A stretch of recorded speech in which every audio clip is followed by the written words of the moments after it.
Hey, welcome to Overtime, where we take Sunday's message further. My name is Jeremy, and I'm your host. And this is a podcast where we just want to ask the questions that we think that you would ask as it relates to Sunday's message. And as we do so, we hope that it helps you grow in your life and your faith. With that being said, be sure to hit that subscribe button so you can stay up to date on all of the podcasts that are coming out. Not only that, hit the like button, because when you do so, it helps us help other people. And if you ever have a question about Sunday's content or about Overtime, you can submit those to overtime@npaustin.com, and we will be sure to get to those in future podcasts. So with that being said, here's a quick recap of Sunday, and then we're going to jump into our conversation today. And what we've been talking about over the last several weeks is what we've called the Jesus way to pray. And he gets very specific. He's inviting us into a different way to pray, a foundational prayer. So Jesus left us with, give us today our daily bread. And then what he says next, I love, and forgive us our debts. Jesus creates a space for you and I to be human. He continues, and here's the catch. And forgive us our debts as we also have forgiven our debtors. And he says one thing that he reiterates in the whole prayer. For if you forgive other people when they sin against you, your heavenly Father will also forgive you. But if you do not forgive others their sins, your Father will not forgive your sins. What? He created an enormous amount of tension with something so important, and he didn't resolve the tension. And the reason why Jesus wouldn't give you a pass is because he knows what perpetual unforgiveness does to the human heart. What Jesus is actually inviting us into is freedom, to free you from your sin and to free you from those who sinned against you. Well, I did have the privilege to hang with Josh quite a bit recently. Yeah. We went to Colorado together, and I saw this guy flying down the mountain on some skis. With his hair down? Oh, well, you wear a helmet. Oh. Yeah, you wear a helmet. You do? You should put your hair down, though. That would be awesome to see you in skis with your hair down. Wear a helmet when you ski? Oh, 100%. There's this dude I follow on social media. He just died because he wasn't wearing a helmet. His head hit a rock when he was snowboarding. Though. Oh, I'm sure he was very happy, but he also died leaving a pregnant wife and a 2-year-old. So I'll wear a helmet for the 2 times I ski.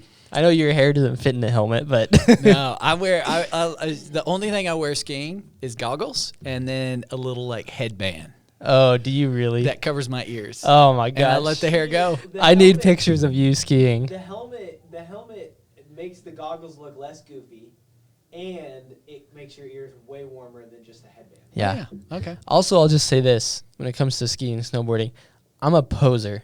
I love to snowboard. Oh. I'm not that good at it. Snowboarding is much harder if you learn to ski. Like if you learn to ski first and then snowboard, Yeah. I think it's way harder. Yeah. I think I skied once when I was like 5, and then everybody in my family were all snowboarders. My cousin was amateur going pro, and then he decided to become an engineer. But he competed with like Shaun White, and he just had a buddy who won gold in the Olympics. Wow, that's and nice. he has snowboarded with him, here and there. So, but I'm a poser, meaning I'm maybe having the most fun on the mountain, but I'm like also maybe one of the worst there. So I wear a helmet is the concluding statement there. Way to go. Buck, what has been one of your best ski moments or most embarrassing, or better yet, Josh almost just broke his thumb this past week. Yeah. What has been like your worst fall skiing? Oh, worst fall? Yeah. It was last time I went skiing. So Were you wearing a helmet? no, I let the hair fly, baby. Okay. I just keep the ears warm, make the eyes somewhat liquid, keep some moisture in there, and I just let the hair go. So what happened? Well, I was going down the mountain, and I felt kind of sporty, and so which means it's all of a sudden you get overconfident, and all of a sudden, like out of the corner of my eye, I see this little girl, and she's like 8 years old, maybe, and I tried to make a maneuver, but I don't know how to make this maneuver to like dart to my right. Yeah. And I like try to jump over her, but it doesn't work, and I take her out. Oh my gosh, are you serious? I took her out, and I'm laying there, and I look up, and I see the dad like right over there hovering, giving me this look like, who are you? I thought we were going to squab, and I just looked at him, and I just profusely apologized. I was like, I am so sorry. Like, I just, I tried to, and they were cool. And then mom comes over, and she's like, sweetie. And, I was in one of those moments. And it was terrible. I felt so bad for the rest of the day. I couldn't shake the feeling of, like, I almost just took that girl out. So you like stayed like 20 feet away from everybody on the mountain after that point. Yeah, I just stayed in snowplow mode. Yeah. Snowplow mode. Pizza. Did you yard sale? Did your skis go everywhere? Oh, everywhere. Yeah, my boys were looking at me, and they're like, you know, I went from like a hero in their eyes because I was skiing backwards a little bit before then, and they're like, Dad, you're like, what happened? You're so human to us now. So, that's awesome. it was embarrassing on all levels, and I really felt terrible. I mean, the little girl was great. She didn't get hurt. It worked really well in terms of like it could have been far worse. You were just more hurt psychologically after that. Oh yeah, but I mean, I took her out. Her skis were gone. My skis were gone. Yeah, and you're not a small fella. No. You're like what, 6'2"? At least 6'7". Okay. On that note, I'm gonna move us on. That's not true. Before we digress. So we are right in the middle of a series called Prayer, where we said we've been breaking down the formula and specifically looking at a time when the disciples asked Jesus, teach us to pray. They'd been kind of journeying with him for a while now, watching him pray. Mm-hmm. And they're going, hey, teach us what it means to pray. And so he starts the Lord's Prayer, which a lot of people are familiar with. But what's been cool throughout this series is we've taken it kind of sentence by sentence by sentence by sentence, right, and just dissected it, to go like, hey, what did Jesus say? Why did he say these things? And we've kind of gone in order, and I just want to read this like Jesus way to pray with how far we've come so far. But sure. The Jesus way to pray, what we've learned so far is, you have an intentional time and place where you pray. You start off by declaring God's greatness, how big he is, how grand he is, what he, who his character, that kind of thing. And then you go to surrendering your will, opening up your hands, recognizing that God is smarter than we are, and we're trusting him and his will. Then we declare our dependence on God. Say, God, I can't do this apart from you. You are my rock. You are the thing that I depend on. Mm-hmm. And then, the last part that you added on this past Sunday was to confess our sin and forgive others of their sin. Mm-hmm. And so that last piece is what we're going to kind of drill down on throughout the podcast and unpack some of these forgiveness component pieces, because forgiveness is very relational horizontally, meaning person to person. Mm-hmm. But for some people, maybe they haven't connected that to their prayer life. And so that's why I would say if you haven't listened to this past week's message and you're listening right now, you're watching right now, go back and listen, because we really are building off of that foundation that was already built this past Sunday. As I've been doing it in my own life throughout this series, one of the things I just find is this is hard. Mm-hmm. It's hard to pray this way. Like you were talking about this muscle memory thing. And I just want to first ask that. Why do you think it is so hard to pray in this kind of foundational way that Jesus gives us? Yeah, I think from a practical perspective, what I started with this last Sunday is the golf swing and the golf grip. And the golf grip is perhaps the most uncomfortable thing to change. And so I think anytime you're changing something, that's hard. Anytime you're changing something that's uncomfortable, that's really hard. I think anytime you're changing something that you have developed patterns in or a way of thinking, like this is my grandmother taught me to pray, my priest taught me to pray, my reverend taught me to pray. This is what I've always done. Mm-hmm. Like I've repeated a certain prayer, or, I've prayed these certain phrases and words, and now this is like radically different, and it's uncomfortable. And so I think, from a very practical perspective, I think a lot of that's at play, and that's why I kind of use the whole, if you're a golfer, you totally get it. Like if instructor changes your grip, you're like, dude, I cannot do this, and I will not do this. So you resort back over and over and over. And so, I think that's different. I think anytime you're developing something new, it takes time. It can probably feel regimented. It can probably feel like, hey, I'm like compartmentalizing my prayers. I'm starting here and then going to this section and this section. So that can feel weird. Yeah, and breaking down the formula, we accidentally make it formulaic again. Yeah, 100%. And you're like, what you just covered in the beginning. I think the biggest thing is, like I talked about, takes that muscle memory takes anywhere from, maybe 3 to 4 weeks, so 21 to 28 days.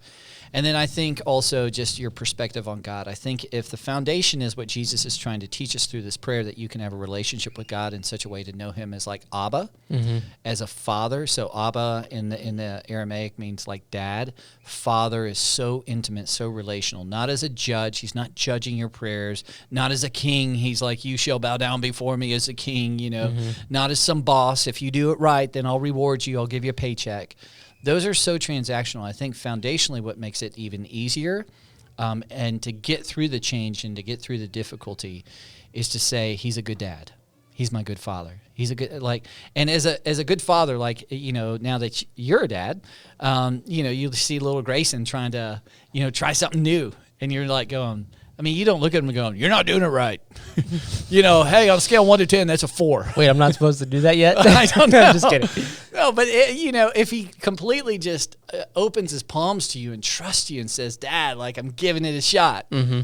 And he knows that, and he knows he's going to be met with unconditional love. He knows that it's not transactional, but it's actually intimate and relational, and it's safe. Then he'll try a lot of new things. And I think if we don't approach God that way, and we're thinking God's grading our prayers, we're thinking, God's judging our prayers, and we didn't pray right, so lightning's coming, we didn't take our hats off, in the right way. So I just think that makes it really, really difficult. But I just think give yourself patience, give yourself a lot of grace, and don't forget you're approaching Abba Father. You're not approaching a king. You're not approaching a boss. You're not approaching this big judge. Mm-hmm. Jesus says, no, I want you to approach him as Abba Father. Yeah. Yeah, you made me think about the other night. I was giving Grayson a bath, and he's been starting to blow bubbles. Mm-hmm. And so I just started doing that thing. And then I just see him try so hard to, and he just starts kind of drooling all over the place. Sure. But then I just smile at him, and he just smiles all big, starts kicking the water, he's splashing me, and it's probably some similarities in our relationship with God in those kind of moments. Yeah, and I even think with teenagers right now, when I'm hardest on them, when I'm not healthy and relationally with them, and I'm very critical and I'm hard and I'm assuming quickly, they're far less safe. They're far less vulnerable with me. Mm-hmm. They're far more unwilling to try new things because they're like, Dad expects perfection. And that's a weight. And I think sometimes we approach God that way. And that really makes this new way to pray, this Jesus way to pray, difficult. Yeah. And like you've alluded to in the series, I think we can sometimes project onto God what other people have maybe done to us or made us feel. So we feel like we need to be perfect to please other people. Maybe it's a mother, father, it's an authority figure in our life, somewhere in our life.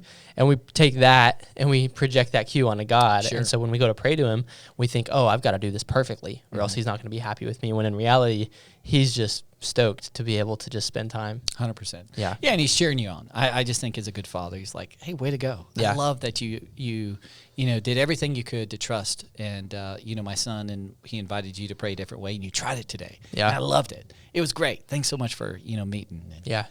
I think that's his approach far more than you didn't do it right. Yep. And so often we view our discontent in the way we relate to God as a negative thing, when in reality, I think it just means we're discontent and we want more of him, which, of course he would be, excited for that, for us wanting more relationship with him. Yeah. Yeah.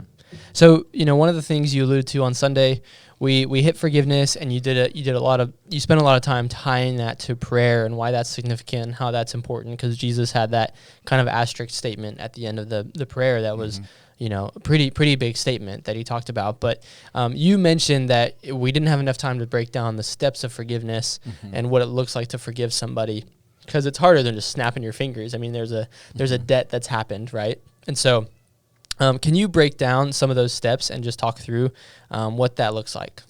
Yeah. So on the outset of the question, I would just say I really believe there's kind of two approaches to forgiveness. There's the approach I think most of us know and have heard in church, wake up tomorrow and forgive. Forgive as the Lord forgave you. That's what Paul says in Colossians. That's what I'm going to do. Forgive as the Lord forgave you. So you wake up and you're like, okay, I'm going to forgive, and squint your eyes or clench your fist and maybe even shed some tears, which I'm not trying to minimize any of that, but the problem with that is I would term that as cheap forgiveness. It's you're kind of usurping the whole process of forgiveness, and you don't feel the effect of forgiveness. You don't feel the freedom. You don't feel the liberation. You still feel the pain. You still feel the hurt, to a degree that it really inhibits you from having a relationship and restoring relationship, perhaps with a person who's offended you. And so I think from the outset to realize that there's cheap forgiveness, and I think then there's genuine, authentic forgiveness, and that requires steps and stages and time. This is where I've said on Sundays, it's not overnight, it's over time. And I think there are 4 very specific steps, and I actually am not going to cover those in a lot of detail on this podcast, so it may feel like a little bait and switch. Yeah. You're like, what? You just said that on Sunday. And the reason why is because we've actually done a full podcast on, you and I did, About almost a year ago, yeah. yeah, on the steps and stages. So it's episode 30 is where I walk through each of these stages. And so I'll just kind of reiterate those at a high level. And then please listen, like even now if you're watching or listening and you're like, okay, that's all I want from this podcast, please just like turn us off and go to episode 30. And you can listen to how we broke that down because we did that in detail. But the first step is always saying, what did they do? What happened, and as specific as you possibly can, and then write it down. If you don't write it down, I think you short circuit the process. I don't think you get the full benefit. I don't think your heart, you're going to leave a lot of shrapnel in your heart, shrapnel of hurt, which turns into anger. And so you have to write it down and say, what did this person do, and be specific. Was it a 5-second act? Was it a 60-second act? What did they do? And write it down and be detailed. And again, this is not a linear process, so it's not like step 1, step 2, step 3, step 4, you're done. It may be step 1, step 2, back to step 1, and then to step 3, back to step 2, back to step 1, then to step 3. So it's not linear. But step 1, what did they do? Write it down. Step 2 is, what did it cost me? What do I struggle with as a result? So as a result of what my father did, as a result of what my ex-wife did, as a result of what my dad did, or, my mom, here's what I struggle with. My insecurities, my confidence, my worth, my power. I feel so disempowered. I can never speak up in rooms because I'm so scared what they're going to think of me. So much of that has come from a father wound or from a mother wound. She didn't teach you how to feel and regulate your emotions. She didn't nurture you well. And so it's the idea to go, this is what I struggle with. Here's what you did. Here's what I struggle with. And again, write it down. And then step 3 is, what do they owe me? Like, what is it my dad owes me? He owes me a childhood. What does my wife or ex-wife or ex-husband owe me? They owe me that safety. They owe me that security. They owe me that provision. They owe me that first marriage or that second marriage. Can't ever get that back. They owe, me tucking me in at night because my mom and dad couldn't get along, and now I've been hurt by them, and I always thought it was my fault. I blame myself for what they did. They owe me that security and tucking me in at night. So what is it they owe? And then the 4th and final step is to go, what are you going to do with the debt? Because now that you've got clarity on what they did, now that you've got clarity and you wrote it down in terms of what you struggle with, now that you have clarity in terms of what they should have done, and you wrote that down, and all of that's before you, and you can go, to your iPad or your computer, wherever you wrote it down, and you can look at it. It has gravity, it has weight, it has meaning, it has emotion, it's all wrapped up in there. And now you've got to decide what you're going to do with the debt. And you have many choices. I mean, you can sit there and go, hey, I'm going to, just hold that debt against them. I'm going to play that card because I'm really clear on what they did. And so they owe me. Revenge is going to come out, resentment's going to come out. Anger is going to come out, what I talked about on Sunday, or you can, my suggestion is, and this is why the gospel is so important, is what I experienced is you can go to the cross of Christ and you can go like, here's what Christ did for me. Like, I have sinned against Christ in so many different ways. Like, and that has eternal consequences. It's a different level of me sinning against you versus sinning against God. It requires an eternal forgiveness. Like, I have done things that I owe him because I've created a debt. And he's come to me and he was willing to send Jesus. Jesus was willing to shed his blood so I could be forgiven. The debt could be canceled. It could be atoned for, paid in full. And if he did that for me, then I can do that for you. And that's, I think, one of the only places you can get the genuine strength to cancel some of the biggest debts that have been created against you.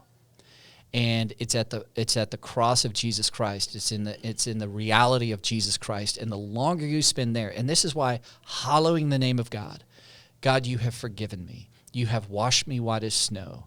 I am a new creation. Your mercies are new every single morning. You have redeemed the years that feel so wasted because you're a God who reconciles, you're a God who redeems. You spend time hallowing the name of God, it really puts you in a posture to be able to get to this 4th and final step, to cancel the debt. So step 1, what did they do? Write it down. Step 2, what do I struggle with as a result? Write it down. Step 3, what do they owe me? Write it down. And step 4 is ultimately to cancel the debt. And then whenever you do that, and they hurt you again, because they will, That's the nature of humanity. You have a moment in time to go, on this date, at this time, at this season, if you don't remember the date and time, I canceled that debt. They don't owe me. And that's what the story I shared on Sunday, the individual that betrayed and hurt and created a lot of pain in my life and never wanted to forgive. They've done things that are in the similar vein that today, it just has little energy. Like sometimes it'll punch me in the chest and it'll hurt, and it'll trigger some of that old pain. But it's such a cool thing to be able to go back from an authentic place and say, no, they don't owe me. That debt's been canceled. I'm not going to allow that to fester and grow in here because it takes so much energy from my life today. And God's already replaced something new and refreshing in there that allows me to sit on the other side of that person and really just genuinely have a relationship with them. Yeah. Yeah. No, that's good. And I want to kind of tack onto that too, because we did another podcast probably about 8 episodes later from the one that you just mentioned. Episode 30, you talk about those steps. Episode 38, just with the series we were in and what we were talking through, we did another episode talking about emotional forgiveness. Right.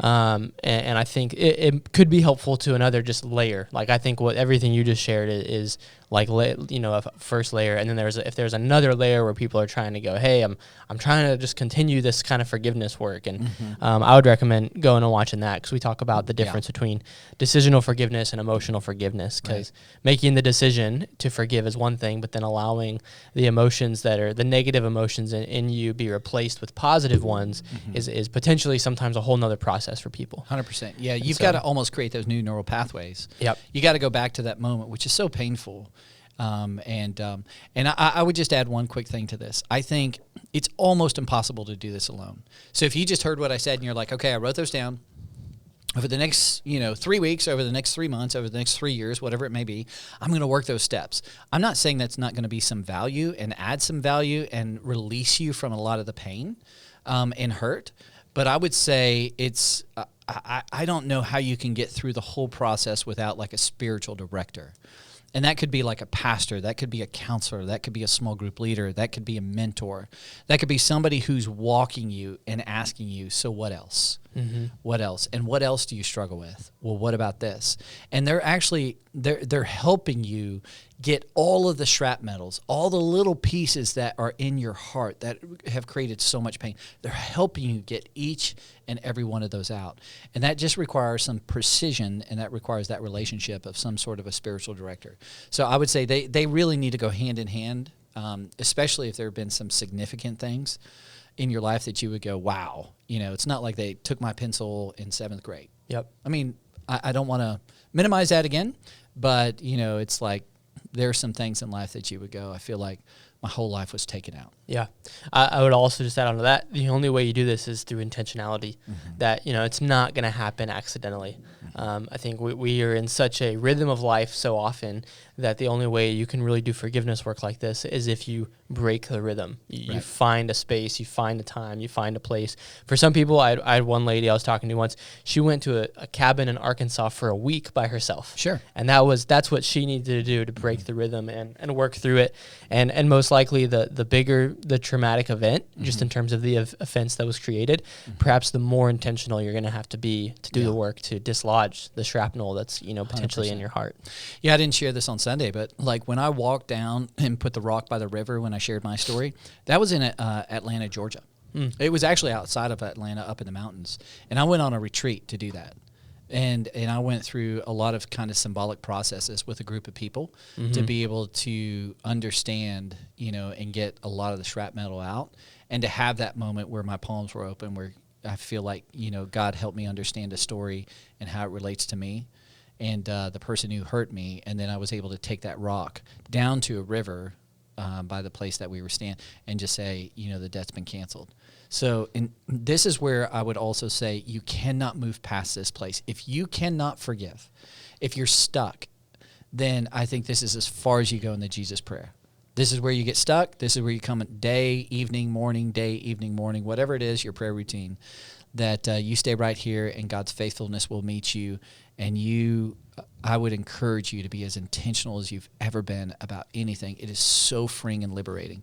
And I just want people to experience that. So I love your point of intentionality. Yeah. And I've never seen anything in a person's life or faith that has perhaps grown them or in that word, liberated them more than going through a process of forgiveness like this. I think it's such a catalyst for faith if somebody has trauma they have not forgiven for. And it's inspiring. I mean, the books are written about this stuff. Yeah. You know, when you see a person, they're like with the enemy that tortured them. There was that one book, I forgot, that they made a movie about. Oh, Unbroken. Yeah. And, you know. Louis Zamperini. Right. Yeah, and he was a prisoner of war in Japan and like crazy story. It's so inspirational.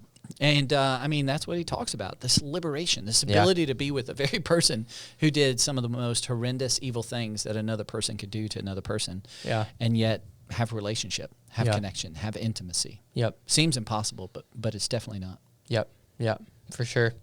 And I think, too, it is something that we can invite God in. I think so often we think that I've got to figure out this forgiveness stuff and then I can go back to God, which, you know, when you think about what Jesus is saying, there is a limit at which we can really fully experience God if we're holding on to unforgiveness. But at the same time, like you've mentioned, like it truly is something you can invite God in on and watch what he does in you through that experience. Yeah. And I know we keep adding to questions. We're like, and we'll add this thing. Yeah. But you know, on Sunday, I created the tension / I didn't create it. Jesus created it. I just repeated what Jesus said. And the tension to go, hey, if you don't forgive, God's not going to forgive you. And it's like, holy moly. Like that is one of those like game changing kind of verses in the Bible to go, how, explain please. Well, I didn't really leave the tension on Sunday, but the clue or the key to that is the longer you spend almost at the cross of Christ, which I know is a churchy way to say it, but like understanding what he has done for you is actually the key to understanding why Jesus said what he said. And if you haven't received his forgiveness, if that hasn't been something that's like a reality, that's not an authentic piece of you, you don't see the sin and what it's done and how it's created the gap and what he's done with his life for your sin, and you've received that, like, then it's almost impossible to be able to forgive those on the other side of you. Yeah. And those two, there is a massive connection between that. And that's why Jesus said, I mean, like, you haven't experienced that forgiveness, so you can't forgive, which means you don't forgive, which means God doesn't forgive you because you haven't forgiven. You haven't accepted that forgiveness. But when you accept that forgiveness, you can forgive them. So it was a little bit of a play of what he was doing with that. Yeah. I mean, of course, God will forgive you. And it's experientially true. I mean, Brennan Manning has that quote that says, those who are truly filled with the light are those who have gazed deep into the darkness of their own imperfect existence. You know, it's from that place that you are filled with the light and you can see and be liberated and freed and all that. 100%. How do you know if you've actually forgiven someone? Yeah, I think that's a great answer and subjective. But the second question I ask on Sunday, I think, is a clue to know if you have. Right. And this is the part, you know, it requires reconciliation, which I know we're about to talk about. But if you're able to sit down with a person and ask them the question to say, hey, does it feel like I've forgiven you? If you have the ability to do that, they know. Like, and they'll know right away. They can sniff it. You know, they know like your disposition. They know your body language. They know your tones. They know how you respond. They know your trust level. I mean, people can feel that. And if you haven't forgiven them, they definitely know that too. Yeah. And you're guarded. You're protected. You're like, not gonna share that with you. I'm not gonna go there with you. I'm not gonna. And I'm not saying that's a bad thing. I think we'll talk about there are certainly some boundaries to put up. There are some people you just cannot reconcile with. That's not possible. But I do think that, and then I also think having a spiritual director in your life is really critical because there are things you cannot see, but they may affirm and say, there are some things I'm seeing, like the way that you talk about that person, the way that you talk about your anger, the way that you talk about your hurt is far different. And like, that's not anything you're bringing up on a continual basis in this counseling session. And it's been months or it's been a year since you last brought that up. That's another indicator that you've walked through the steps and stages. It just loses its power. It loses its grip. It loses its energy. And that person, you know, they may do things again that trigger it, but like it's a different response. It's like, you know, I canceled that dad. And I've shared with my dad publicly, I think one of the reasons, like, he still does things that are reminisce and very hurtful to what I forgave him for. But I'm able to be on the other side of him and have so much benevolence. Like I'm able to enjoy, like, you know, if I'm only going to get like 70% of my dad or 60% because the other part is pretty hurtful, I'm able to enjoy the 60 or 70%, and I'm able to remind myself what I've done with the 30 or 40%. So I can be present with him. I can absorb some of the fatherly things that he still gives me as a 46-year-old man. And I love that. And that's an indicator, too, to go, I can receive that. And I can be with him without, like, being pissed off about, you know, what he says and so much emotion and so much, you know, I'm reacting so quick. I'm like, oh, I understand that's my dad. That's his brokenness. And I've canceled that. And that allows me to, you know, receive the good things. Yeah. And there probably are scenarios. I don't want people to take things, because it is subjective. Every situation is potentially different in this. Yeah. I don't want people to take it and go, oh, well, they probably wouldn't say that, so I guess I haven't forgiven them. Because sometimes if they're still committing the act over and over and over again, chances are they will not ever say that they feel forgiven, because it's a different, whole different situation going on. You know, and I think that leads into, I know we're our next question, reconciliation. Yep. I just think that's the place to be honest. I mean, forgiveness takes one, reconciliation takes two. And, you know, forgiveness is like, hey, that's a decision to go, am I going to choose to cancel the debt? But if the person that you're forgiving is not willing to kind of go down this path with you, you know, the person that I reconciled with and asked the question to, and they said, no, Buck, you've forgiven me. I mean, there were many things that I had done to that person as well that they had to forgive. And so it was it was like, we're going to take this journey together. We're going to, you know, enter into the tension together. And there are some things you've done, and I feel like big old bombs you've let off in my life, but there's some things I've done. And can we be willing to have the discussion, to be open, to be honest, to have that dialogue? And that takes two to tango. And that's not always possible. And I think there are people that are not safe. I think that there are people who are toxic. I think that there are people who are just very, they're not self-aware, and they're going to continue to hurt you or put your family in a terrible position or put your children in a terrible position. And please hear me clear. I am not saying that you have to go reconcile with them. I think you've got to invite the Lord into that and to go like, God, what do you want me to do here? And sometimes it's just not possible. And there's boundaries you need to maintain. And you have a disposition to go, when it is possible, I long to reconcile, and I will do everything possible in my power to reconcile. But if that person is toxic, if that person is dangerous, if that person continues to lack any self-awareness in terms of how they're hurting you or hurting your kids or hurting your relationships, that's where boundaries come in. That's where the ability to go, we can reconcile maybe on a level 1 to, you know, if there's, for example, like 4 levels of reconciliation. Level 4 is complete reconciliation. Well, level 1 is like, hey, we can reconcile about 20% because you're not willing to reconcile. You're not willing to have a conversation about what you've done. You're not willing to accept any responsibility for what you've done. You're not willing to listen to me. And, you know, if that's the posture, that's really, really hard. And it can, you know, that's a sad place to be. And, but that's a reality for me. There's people in my life like that. And I think that's a reality for a lot of people. Yeah. Yep. For sure. So forgiveness is about a debt. Reconciliation is about building trust. And one of the things I've read about, there's a specific resource I want to point people to at the end of this, is reconciliation cannot be, it's a bridge. It cannot be, it's a gap that's been created, and reconciliation is a bridge you build for two people to be able to walk to the center of the bridge and go over the gap. It's not a gap that can just be jumped over. And chances are if you just jump over the gap, you're going to end up harming or creating more harm, or you're going to get hurt even more again in the future as well. Unpacking reconciliation a little bit more. Oh no, you hit everything we wanted to say on reconciliation.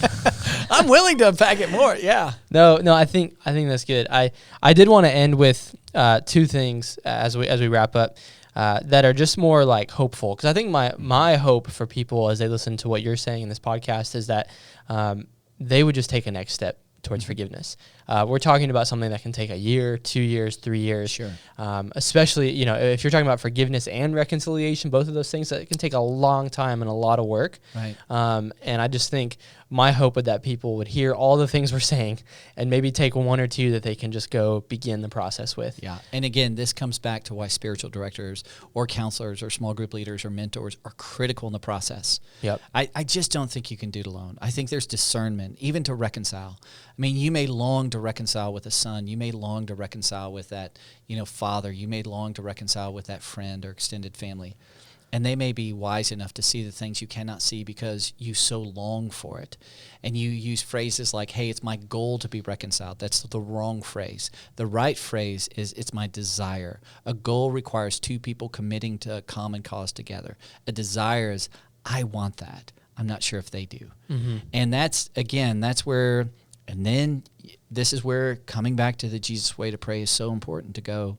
I can't tell you how many times, God, you know my heart. You know how broken, you know how sad, I long to be at level 4 reconciliation with my father, with my earthly dad. It's just not going to happen. And God, today, I'm crushed as a result of it. So would you meet me? What do you want to show me? What do you want to teach me?